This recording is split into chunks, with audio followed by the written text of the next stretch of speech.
भगवद गीता, जिसे गीता के रूप में भी जाना जाता है, एक पवित्र हिंदू शास्त्र है जिसमें जीवन, आध्यात्मिकता और आत्म साक्षात्कार पर गहन शिक्षाएं हैं। यहाँ भगवद गीता के 10 जीवन बदलने वाले उपदेश या श्लोक हैं। एक कर्म योग, अध्याय 2, श्लोक 47 उदास स्माइली। आपको अपना निर्धारित कर्तव्य करने का अधिकार है, लेकिन आप अपने कर्मों के फल के हकदार नहीं हैं। अपने आप को अपनी गतिविधियों के परिणामों का कारण न समझे और कभी भी निष्क्रियता से जुड़ा हुआ है। यह पद परिणामों से जुड़े बिना हमारे कार्यों और जिम्मेदारियों पर ध्यान केंद्रित करने के महत्व पर जोर देता है।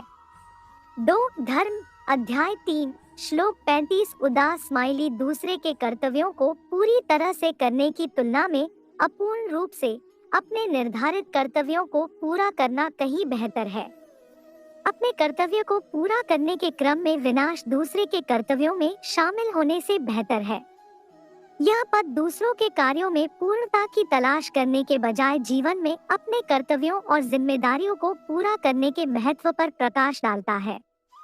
3 संभाव, अध्याय 2, श्लोक 48 उदास स्माइली। है अर्जुन, सफलता या असफलता के सभी मोह को त्याग कर संभाव से अपना कर्तव्य करो। ऐसी समता को योग कहा जाता है। यहाँ भगवान कृष्ण अर्जुन को परिणामों के प्रति आसक्ति से मुक्त होकर संतुलित मन से अपने कर्तव्यों का पालन करने की सलाह देते हैं, क्योंकि संभाव की यह स्थिति आध्यात्मिक विकास की ओर ले जाती है। 4 त्याग, अध्याय 3, श्लोक 19 उदास स्माइली। इसलिए कर्मों के फल से आसक्त हुए बिना व्यक्ति को कर्तव्य के रूप में कार्य करना चाहिए, क्योंकि बिना आसक्ति के कर्म करने से व्यक्ति सर्वोच्च प्राप्त करता है। यह श्लोक पुरस्कार के प्रति आसक्ति के बिना निस्वार्थ भाव से कर्म करने के महत्व को सिखाता है, क्योंकि यह आध्यात्मिक ज्ञान की ओर ले जाता है। 5 निःस्वार्थ सेवा, अध्याय 3, श्लोक 25 उदास स्माइली। जैसे अज्ञानी परिणाम के प्रति आसक्ति के साथ काम करते हैं, हे भरत के वंशज, इसलिए बुद्धिमान लोगों को सही रास्ते पर लोगों की अगुवाई के लिए आसक्ति के बिना काम करना चाहिए। भगवान कृष्ण समाज की भलाई के लिए निस्वार्थ सेवा करने और दूसरों को धार्मिकता की ओर मार्गदर्शन करने के लिए प्रोत्साहित करते हैं। 6 वैराग्य, अध्याय 2, श्लोक 14 उदास स्माइली। है कुंती के पुत्र, सुख और संकट की अस्थायी उपस्थिति और नियत समय में उनका गायब होना सर्दी और गर्मी के मौसम के प्रकट होने और गायब होने की तरह है। वे इंद्रिय बोध से उत्पन्न होते हैं और व्यक्ति को बिना परेशान हुए उन्हें सहन करना सीखना चाहिए।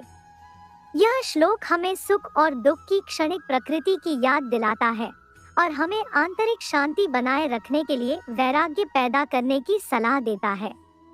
7 मन पर नियंत्रण, अध्याय 6, श्लोक 6 उदास स्माइली। जिसने मन को जीत लिया है, उसके लिए मन सबसे अच्छा दोस्त है, लेकिन जो ऐसा करने में असफल रहा है, उसके लिए मन सबसे बड़ा दुश्मन बना रहेगा।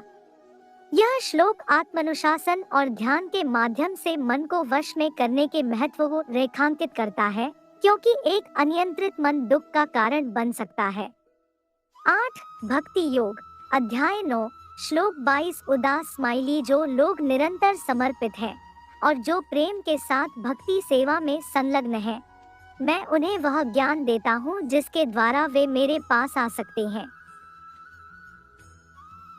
यह श्लोक आध्यात्मिक ज्ञान प्राप्त करने के साधन के रूप में भक्ति और परमात्मा के प्रति प्रेम की शक्ति पर जोर देता है।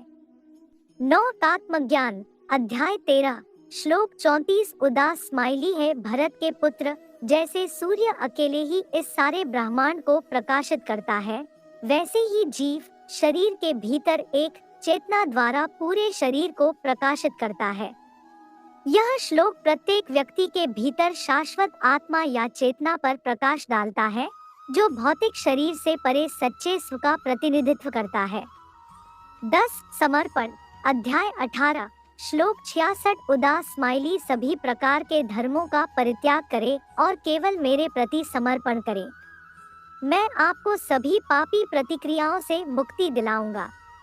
डरो मत। दोस्तों, वीडियो कैसी लगी कमेंट में जरूर बताएं, साथ ही वीडियो को लाइक शेयर जरूर करें। अगर चैनल पर नए हो तो चैनल को सब्सक्राइब जरूर करें।